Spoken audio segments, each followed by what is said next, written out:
Bueno chicos, acá estamos después de clase, nos tomamos unos minutitos, tenemos 6 o 7 preguntitas aquí de los chicos para poder sacarle las dudas. Por ejemplo, Edu Romero pregunta cómo sé dónde está la entrada y la salida que va al compresor. Justamente es lo que hicimos al principio, medí, de todas maneras lo voy a volver a hacer, Edu. ¿Sí? Voy a desconectar un poquito el trafo acá. Ahí está. Yo para saber cuál es, este es el fusible principal, ¿sí? El relay principal. No el fusible, perdón, este es el relay principal. Y yo pongo mi multímetro en continuidad. Ahí.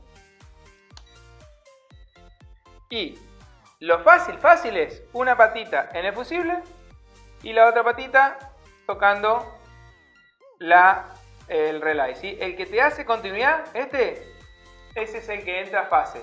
Este es el que va al compresor. ¿Está? Bien. A ver, otra preguntita. Así es en todos, ¿eh? Adrián Páez me dice, Pablo, después del fusible, ¿todas las placas tienen varistor? Mira, Adrián, la mayoría de las placas tienen varistores. Te voy a mostrar una placa, por ejemplo esta, ¿sí? Acá tengo el varistor, fíjense, este celestito es el varistor. ¿Qué es el varistor? Fíjense, está entrada de tensión, fusible, varistor. El varistor se conecta en paralelo, ¿sí?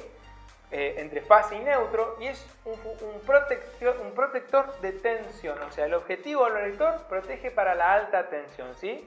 Eso es, literalmente es una resistencia de valor infinito. Por ejemplo, tengo en otras presentaciones, fíjense en esta placa, ¿sí? No sé si se alcanza a ver ahí. Este verdecito que está acá es el varistor en esta placa.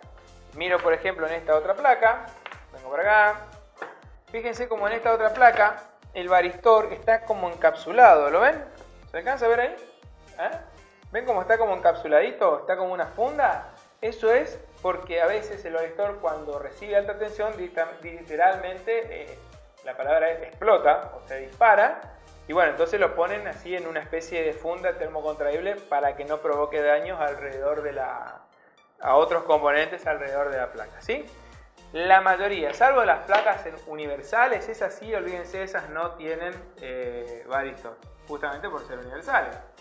Después dice Mario, me dice Quispe, la fase no va conectada a la fase del medio de continuidad con el fusible. Claro, es lo que primero mostré, Mario, para que vos tengas una idea de cómo medir dónde entra la entrada, ¿sí?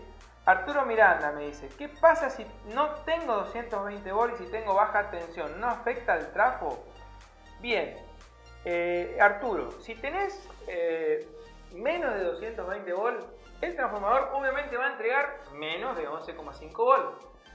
En algunas placas originales, la tensión de salida del transformador, ¿no es cierto?, pasa por el puente rectificador y después va a pasar por el regulador de tensión.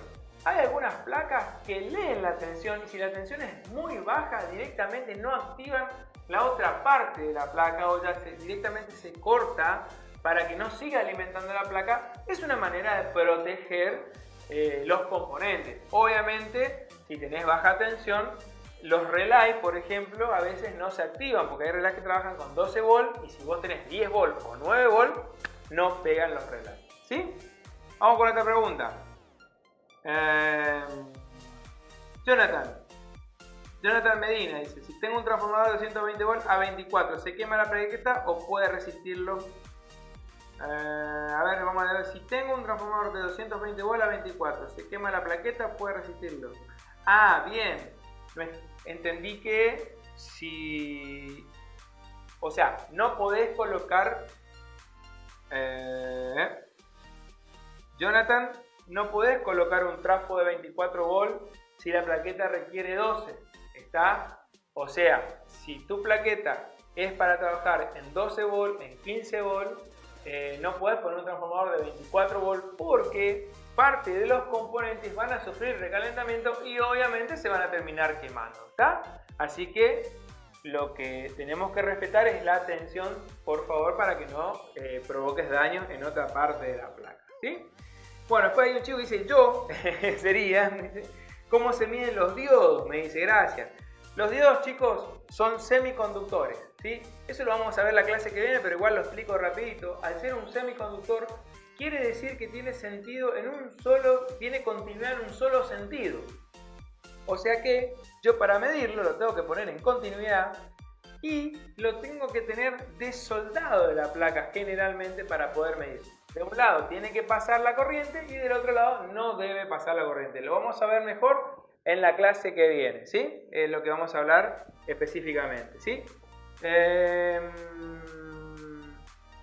Me dice Walter Sosa, pregunta Pablo, el tablero en serie, en vez de lámpara, ¿puede ser una térmica? No, Walter, porque la lámpara no funciona como interruptor. La lámpara literalmente funciona como carga. Entonces, cuando vos colocás la lámpara, la térmica yo la utilizo para interruptor de todo el circuito del tablero en serie.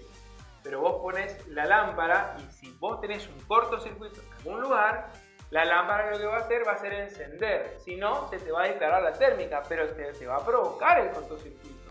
O sea, por más que vos pongas una térmica de 10 amperes, hasta que no pasan los 10 amperes no se dispara la térmica. ¿Sí?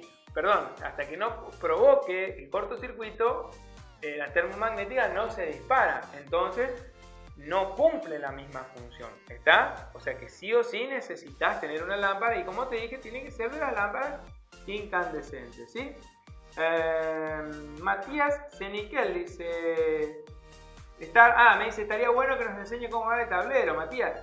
Fíjate, es re simple, Matías.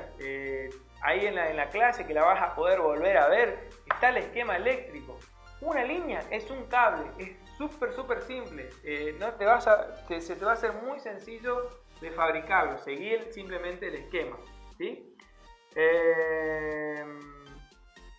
Dice Daniel Tomboline.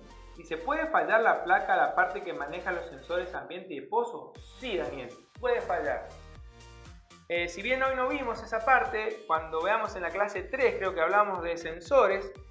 Los sensores son alimentados con tensión en 5 volts de corriente continua. Justamente nosotros tenemos que medir la parte de salida de la placa que tiene 5 volts y ver si tenemos realmente 5 volts. Y también tenemos que ver la parte de que los sensores estén trabajando correctamente, porque a veces los sensores entran en falla, ¿sí? O sea que sí, puede fallar. Y Gustavo Alberto me dice la temperatura de los componentes en cuánto influye en el funcionamiento y si hay alguna manera de solucionarlo, que supongo que debe ser, no alcanzo a leer la última parte de la pregunta, pero Gustavo, te digo que la temperatura lo que provoca es justamente a la electrónica específicamente le provoca fallas, ¿sí? Internamente, porque son componentes sólidos, o sea que si vos prestás atención, la mayoría de las partes electrónicas están todas ventiladas, refrigeradas, justamente porque cuando eleva la temperatura, los componentes que son químicos entran en falla. Así que, chicos, estas fueron todas las preguntas que me hicieron, o al menos alcanzamos a tener nosotros aquí en el chat mientras teníamos la clase. Los espero en la clase de refrigeración de esta noche, ¿sí? De esta noche a las 19 horas, día viernes 19 a las 19 horas. Refrigeración. Saludos cordiales.